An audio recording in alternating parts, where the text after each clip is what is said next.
en nuestras alcaldías, en nuestros gobiernos, nosotros tengamos siempre un pensamiento y una respuesta positiva frente a la palabra obra social. La palabra obra social trae un impacto en todo aquello que se hace. La palabra obra social trae un impacto económico, un impacto psicológico y un impacto psicosocial en todas las sociedades. La palabra obra social, yo diría que la aprendí en la iglesia hace 19 años, porque la sociedad poco la trabaja, la sociedad poco la enseña, la sociedad poco la fortalece. De hecho, debería de ser una materia en los colegios, en las universidades, para que los niños desde que empezaran a crecer tuvieran un pensamiento de apoyo lógico y de apoyo hacia las personas más vulnerables, porque la Biblia, hermano, trata de que siempre en las sociedades tendremos personas vulnerables, personas menesterosas, y eso es un hecho, hermano, independiente de que estemos en una sociedad desarrollada. En los Estados Unidos también hay gente pobre, en Europa también hay gente pobre, en las ciudades más desarrolladas, hermanos, siempre va a haber una necesidad y un ambiente donde hayan personas que no lo pueden tener todo y que van a tener necesidades demasiado grandes. Y yo creería, hermano, que la palabra obra social es todo aquello que se hace sin esperar nada a cambio. La palabra obra social es aquello que se da sin esperar una recompensa. Y uno hablar de dar sin esperar recompensa es difícil en una sociedad donde la naturaleza del ser humano normalmente siempre da esperando recibir algo a cambio. Uno cree que eso no es real, pero es más la cantidad de gentes que dan esperando siempre recibir, y son pocas las que dan sin esperar nada a cambio. Pero yo me atrevo a decir que esa sociedad ha nacido y se ha empezado a construir a través de la palabra del Señor, a través de la bondad de nuestro Dios, a través de esa bondad misericordiosa que Dios ha implantado en su iglesia a través de los tiempos, y que ha hecho que las sociedades se volquen o se vuelvan de su mal pensamiento a tener un pensamiento de amor y a tener un sentimiento de amor por el ser humano necesitado. Gloria al nombre del Señor. La obra social tiene que ver con todos los aspectos de la vida del ser humano o de la vida de todo ser viviente. Usted puede hacer obra social con un animal. Ahora la política ha empezado a cambiar y a migrar el pensamiento, donde ha volcado la obra social al impacto animal, porque en realidad la sociedad ha venido cambiando tanto que se ha vuelto maltratador de la naturaleza. El ser humano se ha vuelto insensible a todo lo que lo rodea, y hemos venido acabando, hermano, nuestro medio ambiente, nuestro medio natural, las cosas que por naturaleza Dios nos ha regalado para nuestro sustento. El ser humano, dentro de su inconsciencia, ha llevado a un punto tal la naturaleza, que ya la naturaleza clama por sí misma de que el hombre debe de parar, hermano, debe de parar de desarrollar tantas cosas que nosotros hemos desarrollado para nuestro bienestar, sin importar las consecuencias. Y hemos llegado, hermano, a un punto donde no nos importa acabar con la naturaleza, porque nos hemos vuelto insensibles, hermano. Pero yo creería que la sociedad debería de haber adoptado estas buenas prácticas de respeto hacia todo lo que nos rodea, porque la Biblia nos ha llevado a entender que toda la creación y todo lo que Dios ha hecho ha sido obra de sus manos, hermano, ha sido bendición, y nosotros como seres humanos debemos de ser sensibles a la creación de Dios. Nosotros podemos hacer obra social con una planta, podemos hacer obra social con una persona. El mundo sería mejor si nosotros como seres humanos hiciéramos obra social con nuestro planeta. El mundo sería mejor si la obra social fuera más allá de la medida. El mundo sería mejor si nosotros consideráramos que obra social es hacer sin medida y hacer de calidad y hacer de entrega, pero más que todo, obra social es hacer de bondad, y bondad no lo tiene todo el mundo. Bondad lo tiene aquella persona que tiene una chispa del poder del Espíritu Santo. Bondad lo tienen los seres humanos que tienen más de Dios que de la carnalidad. Bondad lo tienen los seres humanos que se han procurado, hermano, por tener y alimentar más su espíritu que alimentar más el alma y alimentar más el cuerpo. La Biblia habla de que el ser humano es un ser tripartita, y el ser humano tripartita se caracteriza por tener espíritu, alma y cuerpo. Pero la mayoría de los seres humanos se han caracterizado, hermano, por satisfacer los deseos de la carne. Todo lo que sea dinero, todo lo que sea vida fácil, todo lo que sea vanagloria, todo lo que sea poder, todo lo que sea de fácil conseguir, todo lo que sea de fácil hacer. Y en este momento la cultura de los jóvenes, los llamados, con mayor de los respetos que se merece la nueva generación, pero los llamados millennials, vienen con una mentalidad de hacer la mayoría de cosas con el menor esfuerzo posible. Y yo empiezo a preguntarme qué va a hacer de la sociedad y qué va a hacer de los menesterosos con una sociedad que todos los días se preocupa por hacer más con el menor esfuerzo. Y eso no quiere decir de que esté mal hecho, sino que si la mente todos los días la vamos a esforzar menos, ¿qué esperamos entonces de una sociedad, hermano, donde hay gente que va a necesitar todos los días de una persona que tenga buen corazón y buen sentir? Pero yo me atrevo a decir, hermano, que el Señor está próximo a venir, que esta sociedad está próxima a sentir un revolcón tan grande, hermano, a sentir un esplendor y un movimiento tan grande, hermano, que ese movimiento tiene que ser la misma presencia de Dios, para que la sociedad y la tecnología sientan, hermano, que tanto la naturaleza, la creación y el mismo ser humano necesitan moverse por medio del Espíritu Santo, moverse por medio de Dios, para que entendamos y nos volvamos sensibles, hermano. La sociedad solo se vuelve sensible cuando existen catástrofes, cuando sabemos y vemos niños muertos, multitud de personas volcadas y muertas, hermano, por medio de catástrofes naturales. Ahí sí el hombre se mueve a naturaleza a decir: voy a donar una libra de arroz, voy a donar una botella de agua, voy a dar 5,000 pesos de mi salario. Pero ¿cuántas personas en el mundo mueren de hambre, hermano? Miren, estos días había en el Congreso de Colombia, en la ciudad de Bogotá, una marcha de indígenas de Colombia peleando por sus derechos, porque Colombia estaba apoyando más personas de otra nación, personas que están muriendo de hambre de otra nación, y estaban apoyando más a otras personas de otra nación que la misma gente de Colombia. Hay indígenas muriéndose de hambre, hermano, que tienen demasiadas necesidades, pero la sociedad necesita que Dios coloque el sentir de una verdadera obra social en su corazón. Una sociedad sin el sentir de Dios, hermano, es una sociedad acabada.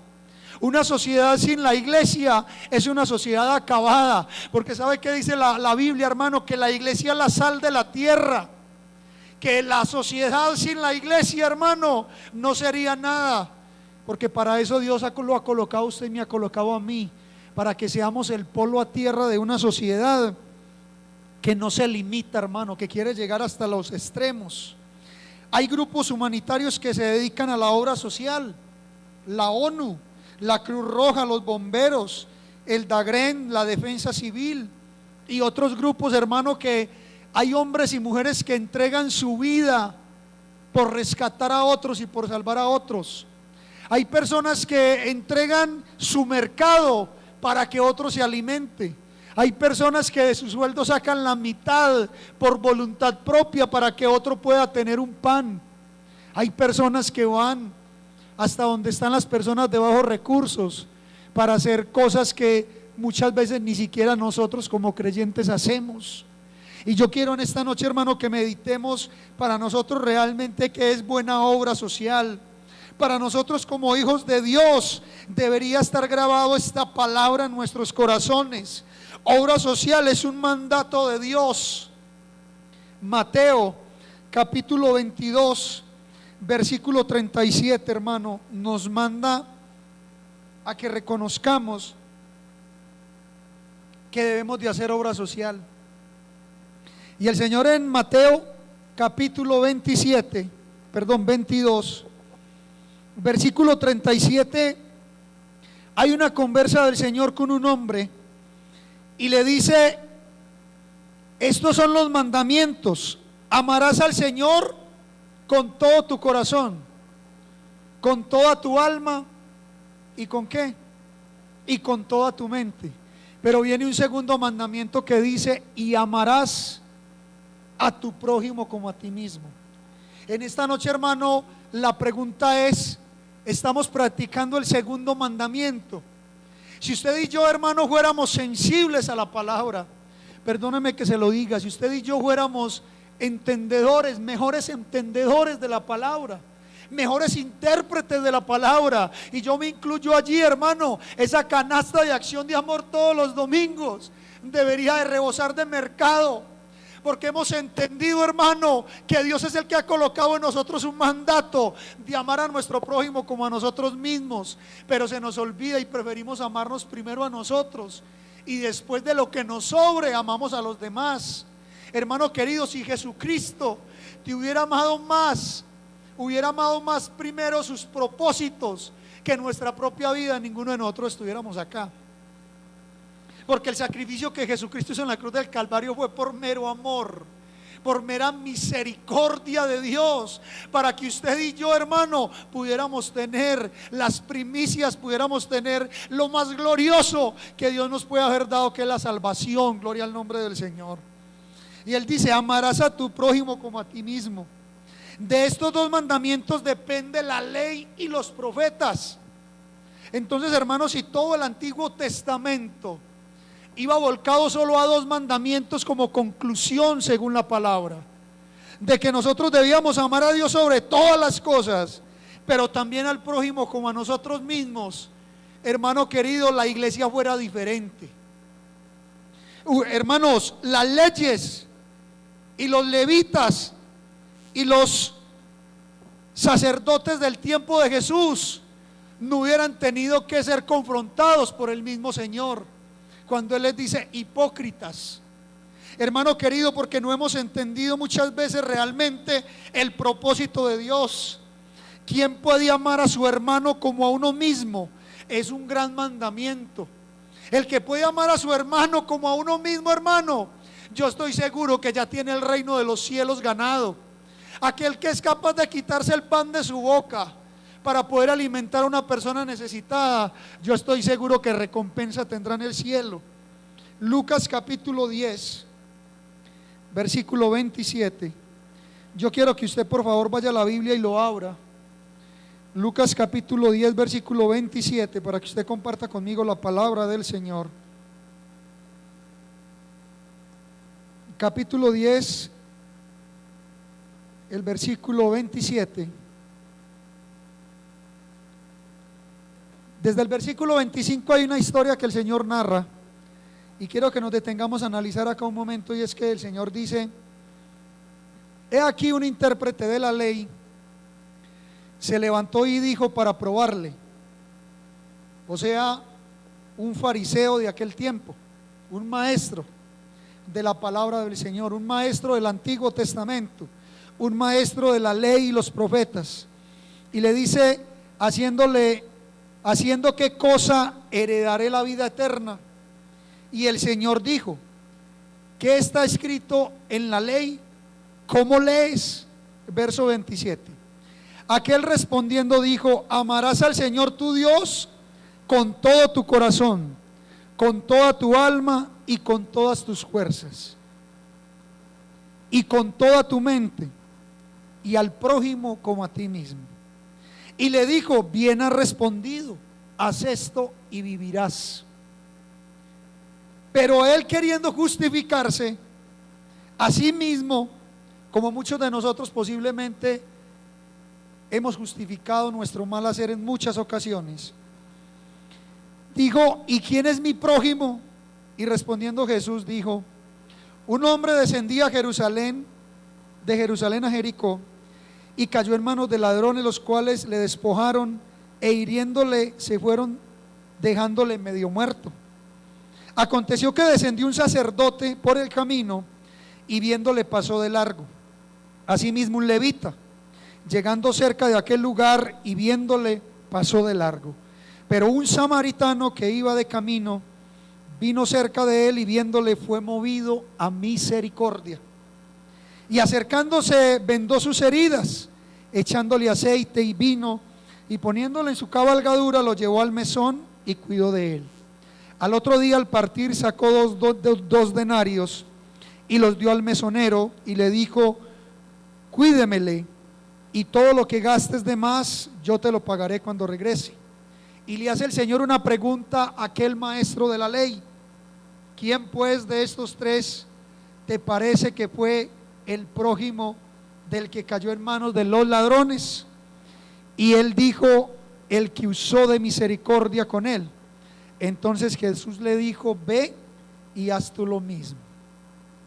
Amén, hermanos. Esto es una parábola que los lectores de la Biblia y los estudiosos la caracterizan como la parábola de la misericordia. Y la misericordia, hermano, yo podría decir que piedad y misericordia son las virtudes que nos llevarán a la piedad y a la santidad. Hablar de la parábola, hermano, la palabra del Señor no se equivoca. Y el Señor no tocó esta parábola así nomás. Esta parábola tenía un sentir propio. Y es que resulta que los levitas y los sacerdotes tenían un objetivo claro en el templo. Por eso el Señor, cuando confronta al fariseo, cuando confronta al maestro de la ley, lo confronta de tal manera que el fariseo no tiene excusa, no tiene forma de poderse defender. Y les voy a explicar por qué. Resulta, hermano, que el escriba quería probar al Señor, y así lo empieza diciendo la palabra. Dice, he aquí un intérprete de la ley se levantó y dijo para probarle. Le dice: maestro, ¿haciendo qué cosa heredaré la vida eterna? Y el Señor le lanza una parábola, hermano, que era una parábola que trascendía en ese momento y que iba a confrontar el pensamiento del levita a un punto donde, por muy conocedor de la palabra que fuera, no iba a tener alternativas de solución, porque él no estaba hablando con cualquier hombre, estaba hablando con el intérprete, hermano, estaba hablando con el diseñador, estaba hablando con el preparador, estaba hablando con el constructor de la misma vida eterna. Pero él no tenía conocimiento con quién estaba hablando. Y la Biblia dice que él le coloca tres ejemplos muy sencillos. Le dice: hay un hombre que fue aporreado por los ladrones. Y dice: un hombre descendía de Jerusalén a Jericó. Y según la historia, hermano, el camino hacia Jericó de Jerusalén era uno de los caminos más peligrosos que existían en aquel tiempo. Era como uno meterse a una de las comunas más peligrosas de Medellín. Todo lo que se moviera por ese camino, hermano, era acabado, era robado, era ultrajado. Y dice la palabra del Señor que el Señor cogió un ejemplo común. Es como estarle diciendo a ustedes, hermanos: mire, yo me fui para la comuna número, pongámosle que la 13, que es una de las más complicadas de Medellín, y me metí para los barrios más recónditos de la comuna. Y adivine qué había por allá. Había de todo: drogas, prostitución, alcoholismo, miseria, hambre, desnudez, niños aguantando hambre, mujeres sin trabajo, mujeres cabezas de familia sin poder sacar a sus niños adelante. Y el Señor le coloca un ejemplo a aquel hombre diciéndole que ese hombre descendía de Jerusalén a Jericó y cayó en manos de los ladrones y lo despojaron de todo al punto donde lo dejaron casi muerto. Pero el Señor no utilizó un ejemplo con cualquiera, no. El Señor colocó de primeras, ¿cierto?, al sacerdote. ¿Quién era el sacerdote, hermano? Una persona de la alta sociedad, una persona que estaba en un buen lugar, en una buena posición, una persona que para los escribas y fariseos era una persona importante. Y le dice: un sacerdote iba por el camino y vio a aquella persona casi muerta y siguió de largo hacia el templo. O sea que ya estaba confrontando al levita, al fariseo. Ya le estaba diciendo: mi hijo, vea, el que usted considera como importante pasó de largo. Y llega y coloca a otra posición, el levita. ¿Sabe quién eran los levitas, hermano? Según el Antiguo Testamento, era el pueblo escogido por Dios para la alabanza, para la conservación del templo, para estar pendiente de las cosas de Dios. Y el Señor llega y le dice: ¿y sabe qué pasó con el levita? Vio a aquel hombre casi muerto y pasó de largo. Pero la tercera confrontación, pero venía, hermano, un samaritano. ¿Y sabe quién era el samaritano, hermano? El enemigo de Jerusalén. El que para los israelitas, hermano, los judíos los judíos tenían a los samaritanos como la escoria de la sociedad, como lo peor, hermano, como lo más vil. Y llega el Señor y les dice: pero lo que usted tiene como vil, lo que usted tiene como menospreciado, lo que usted tiene como acabado, como que no sirve para nada, como la escoria de la sociedad, aquel hombre vio a aquel herido de muerte y fue movido a misericordia. El Señor no estaba confrontando a aquel levita de cualquier forma. Hermano, ¿sabe quién estaba siendo probado? El probador estaba siendo probado. El levita que se enfrentó contra el rey, contra el príncipe, contra el hacedor, hermano de la palabra, estaba siendo confrontado por el mismo rey, por el mismo Señor, hermano. Y eso es lo que el Señor quiere en esta noche, que nosotros seamos confrontados realmente por la palabra. ¿Y sabe qué le sigue diciendo? Al otro día, que ese hombre, ese samaritano, no solo se conformó con ayudarlo, con vendarlo, sino que se lo llevó, hermano, para el mesón y allá pagó de su plata, hermano, para que lo sostuvieran por el tiempo que fuera necesario. ¿Y sabe qué hizo el levita, hermano? Cuando él le pregunta, cuando le dice: bueno, ¿y quién obró como el prójimo? El fariseo no tuvo otra alternativa que decir. Es más, hermano, es tan orgulloso el fariseo, era tan orgulloso que ni siquiera reconoció, ni siquiera mencionó el nombre del samaritano, sino que dice: el que fue movido a misericordia.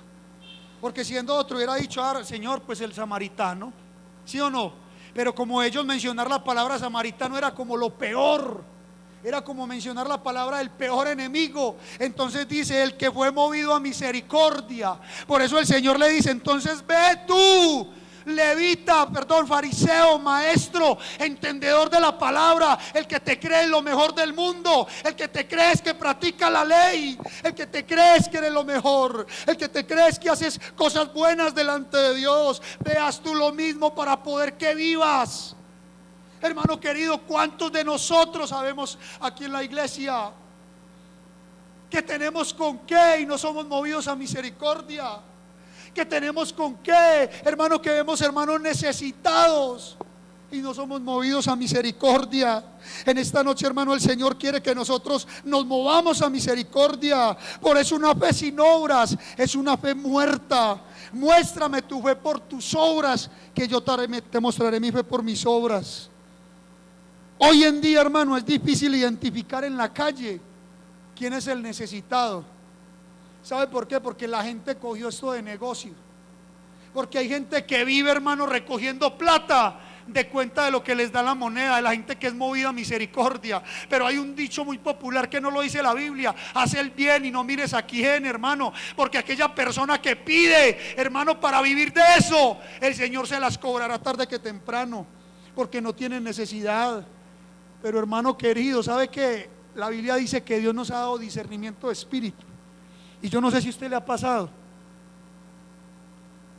pero a mí hay veces que me pasa, hermano, que a mí se me arrima alguien y a mí y mi corazón se conmueve, hermano, sin yo conocerlo, sin yo saber quién es. Mi corazón se conmueve y soy movido a misericordia, y esa persona me pide y yo le doy, hermano, con un gusto. Pero hay veces que se me arriman otros que me piden y yo siento un rechazo, hermano, que yo le digo: no tengo monedas, porque es como si el Señor me dijera: mi hijo, no le dé, que no tiene necesidad. Y hay veces, hermano, que me confronta el espíritu, y hay veces como que yo soy como que ¿será que sí? ¿Será que no? ¿Será que sí? ¿Será que no? Hermano, y hay veces, hermano, me ha pasado en el centro una vez. Yo creo que yo estaba con Nata, no sé, no me acuerdo, que un señor me pidió de un fresco que yo me estaba tomando, hermano, y yo seguí de largo. Y por el camino algo me decía: mi hijo, no fuiste capaz de darle de tu gaseosa. Teniendo plata en el bolsillo, no fuiste capaz de darle a una persona que te estaba pidiendo de comer. Hermano, qué lección me dio el Señor aquel día.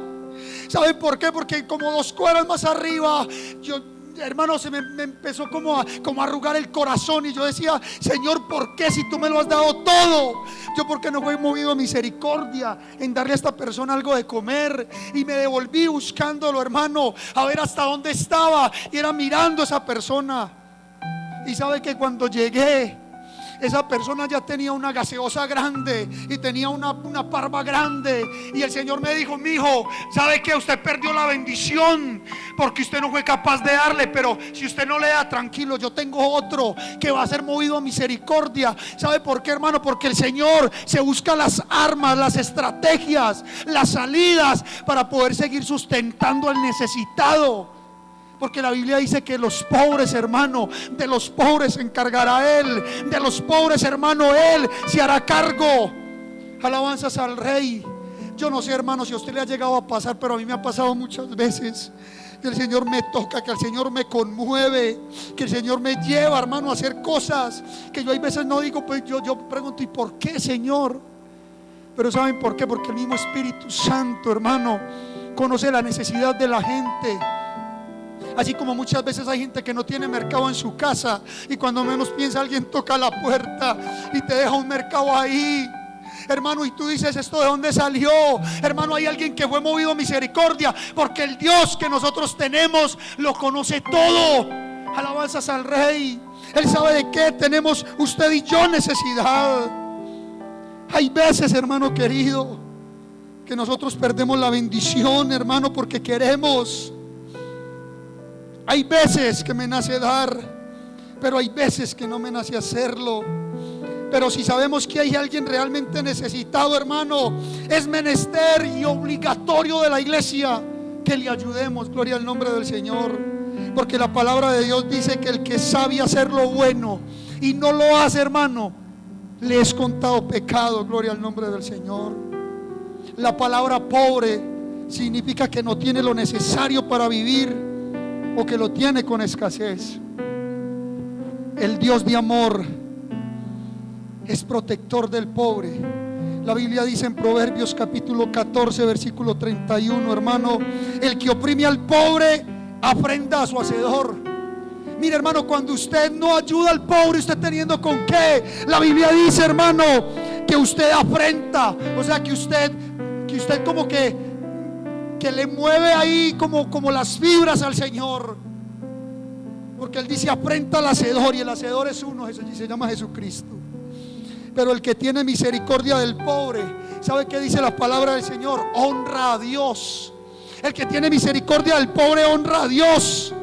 Proverbios capítulo 14 verso 31 dice: Padre de huérfanos y defensor de viudas es el Dios en su santa morada. Gloria al nombre del Señor.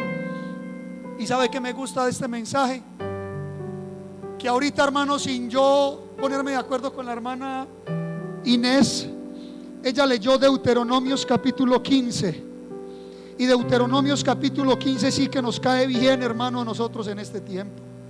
Deuteronomio capítulo 15 nos trae una enseñanza maravillosa, hermano, y yo la quiero repetir para que no se nos olvide. Deuteronomio 15:7 dice: cuando haya en medio de ti menesteroso de alguno de tus hermanos en alguna de tus ciudades, en la tierra que Jehová tu Dios te da, no endurezcas tu corazón, ni cierres tu mano contra tu hermano pobre, sino abrirás a él tu mano liberalmente, y en efecto le prestarás de lo que necesite. Guárdate de tener en tu corazón pensamiento perverso, diciendo: cerca está el año séptimo, el de la remisión, y mires con malos ojos a tu hermano menesteroso para no darle, porque él podrá clamar contra ti a Jehová y te contará por pecado. Sin falta le darás y no serás mezquino, de mezquino corazón cuando le des, porque por ello le bendecirá Jehová tu Dios en todos tus hechos y en todo lo que emprendas. ¿Quieres recibir bendición? Prueba a Dios. ¿Quieres recibir bendición, hermano? Honra a las viudas, honra a los huérfanos. ¿Quieres recibir bendición? No te olvides del anciano de la iglesia que está esperando por la bendición de Jehová, que todos los días clama por el Abba Padre, que todos los días le dice al Señor: Señor, acuérdate de mí. No te olvides del pobre, porque no faltará menesteroso en medio de la tierra. Por eso yo te mando diciendo: abrirás tu mano a tu hermano y al pobre y al menesteroso en tu tierra. ¿Quiénes son los pobres, hermano? Mira, hermano, la Biblia habla de pobres de muchas formas. Habla de pobres materialmente, habla de pobres de espíritu, hermano, porque hay gente pobre de espíritu. Pero también hay gente tan rica, hermano, que lo único que tiene es plata. Y hay gente tan pobre que lo único que tiene es plata. ¿Saben por qué? Porque no cuentan con familia, no cuentan con amor, no cuentan con amigos. Son gente vacía, hermano. ¿De qué sirve tener la plata del mundo si no tenemos a Cristo? ¿De qué sirve tener la plata del mundo si no tenemos quien se preocupe por mí? Oh, alabanzas al Rey. Yo no sé, hermano, si el Señor te está hablando, si el Señor te está tocando. Hay algunos que viven en el umbral de la pobreza. Por eso, hermanos queridos, ya para terminar, quiero leerte este versículo. Santiago capítulo 2, versículo 14. Alabanzas al Rey. Y yo sé que el Señor nos está hablando. Gloria al nombre del Señor. Porque muchas veces esperamos un mensaje, hermano, de esperanza. Muchas veces esperamos un mensaje diferente. Pero en esta noche el Señor, hermano, quiere que no nos olvidemos del necesitado, del menesteroso. Capítulo 2, versículo 14 dice: hermanos míos, ¿de qué aprovechará si alguno dice que tiene fe y no tiene obras? ¿Podrá la fe salvarle? Hay muchos que nos dicen, hermanos, cuántos somos salvos, y todos decimos gloria a Dios, pero somos indiferentes. Y dice la palabra: y si un hermano o una hermana están desnudos y tienen necesidad del mantenimiento de cada día, y alguno de vosotros les dice: id en paz, calentados y saciados, pero no le dais las cosas que son necesarias para el cuerpo, ¿de qué aprovecha? Así también la fe, si no tiene obras, es muerta en sí misma. Pero alguno dirá: tú tienes fe y yo tengo obras. Muéstrame tu fe sin tus obras, que yo te mostraré mi fe por mis obras. Mira, hermano, yo tengo un sentir en esta noche de que hagamos algo diferente, hermano, de que hagamos algo distinto. Y si el Señor te habló en esta noche, hermano, y si has sido movido a misericordia por medio de la palabra de Dios, yo te voy a invitar hoy a que hagas un esfuerzo nomás, hermano, y que hagamos una ofrenda en esta hora. Una ofrenda de tu necesidad. Yo no te estoy pidiendo plata de lo que te sobre, porque si yo me voy a la necesidad que ustedes tienen, hermano, cada uno vamos a tener necesidades diferentes. Pero yo quiero contar para testimonio en esta noche, hermano. Hace tiempo, ¿cuánto hace, hermana, que usted me invitó a predicar la vez pasada? Hace por ahí 8 meses, ¿cierto? Hace 8 meses más o menos prediqué un mensaje en esta iglesia, hermano, acerca de la medida remecida, buena y rebosando que nos da Dios. Y hermano, tuve el sentir de colectar una ofrenda entre los que habíamos, hermano, y yo estoy convencido que no éramos más de los que estamos aquí. Y para la honra y gloria del Señor, yo le voy a contar, hermano, porque eso no lo dijimos ese día, pero yo me subí inmediatamente, terminamos de colectar la ofrenda, que el hermano Jorge me mandó a contarla. ¿Y sabe cuánta plata había allí, hermano? Habían 657,000 pesos, los tengo en mi mente. Y yo decía, ¿cómo es posible que en medio de una congregación tan pequeña que habíamos en ese momento, el Señor haya tocado las fibras del corazón del creyente a un punto donde muchos se beneficiaron? Hermano querido, es que cuando la iglesia se propone, hermano, hace cosas gloriosas. ¿Sabe qué, hermano? Yo quiero invitarte en esta noche, como conclusión de este mensaje, gloria al nombre del Señor. Hermano, mire, canasta de acción de amor hay una, pero ancianos necesitados hay muchos. Hermanos que en este momento no tienen de qué comer, de qué vestir, y que dependen de la bendición económica que tú le des.